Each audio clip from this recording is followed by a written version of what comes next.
Hello friends, तो आज का जो टॉपिक है वो है relation between current and drift velocity. तो करंट और ड्रिफ्ट वेलोसिटी के बीच में जो रिलेशन होता है वो आपके सामने लिखा हुआ है I बराबर NEAVD, where N is the charge density, E is the charge on an electron, A is the area of cross section of the wire and VD is the drift velocity. अब देखिए, इससे बहुत सारे relations और निकलते हैं, वो relations आपके सामने निकाल के बताता हूँ।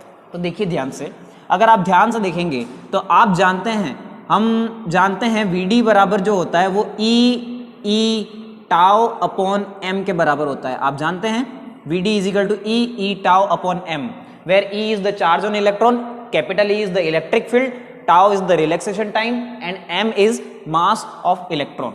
अब देखिए, अगर आप इस इक्वेशन में, फर्स्ट इक्वेशन में सेकंड को डालते हैं तो देखिए क्या मिलेगा, पुटिंग सेकंड इन फर्स्ट। अब सेकंड को फर्स्ट में रखेंगे तो आपको क्या मिलने वाला है, देखिए ध्यान से, I is equal to NEA, VD की जगह यह रख रहा हूं E tau upon M।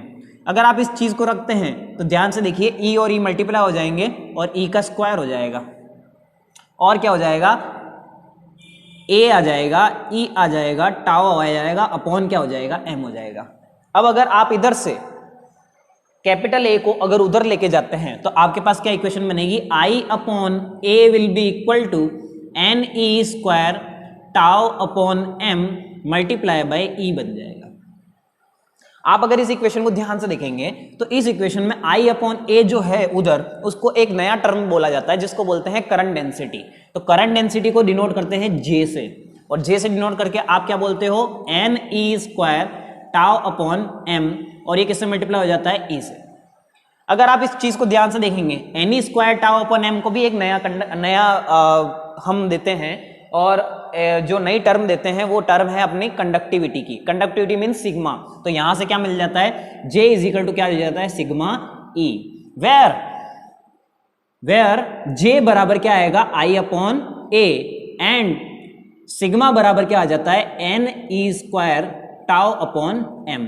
J is equal to I upon A को हम बोलते हैं करंट डेंसिटी। ये हो जाती है आपकी करंट डेंसिटी, ये करंट डेंसिटी हो जाएगी। एंड सिमिलरली यहाँ पे N square tau upon M को क्या बोलते हैं, कंडक्टिविटी। ये आपकी कंडक्टिविटी आ जाती है। सिमिलरली कंडक्टिविटी और रेजिस्टिविटी का एक रिलेशन होता है, वो क्या रिलेशन होता है, रिलेशन बिटवीन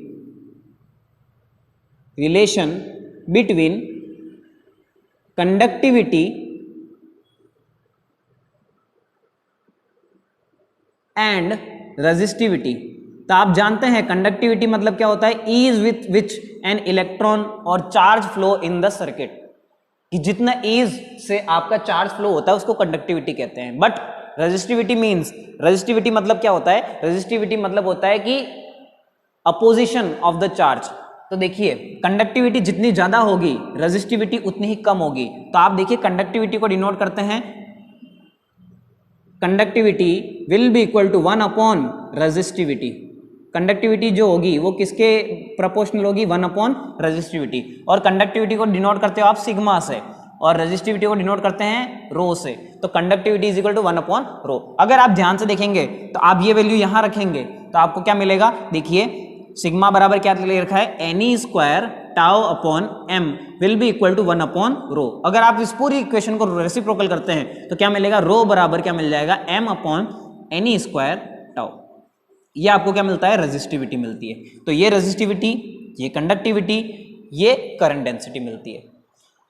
आपके एग्जाम में जो क्वेश्चंस आते हैं वो डिपेंडेंसी वाले क्वेश्चन आते हैं, कि अगर टेम्परेचर को इंक्रीज किया गया या नेचर ऑफ मटेरियल को चेंज किया गया तो इसके ऊपर कंडक्टिविटी, रेजिस्टिविटी, इन चीजों पे क्या प्रभाव पड़ता है।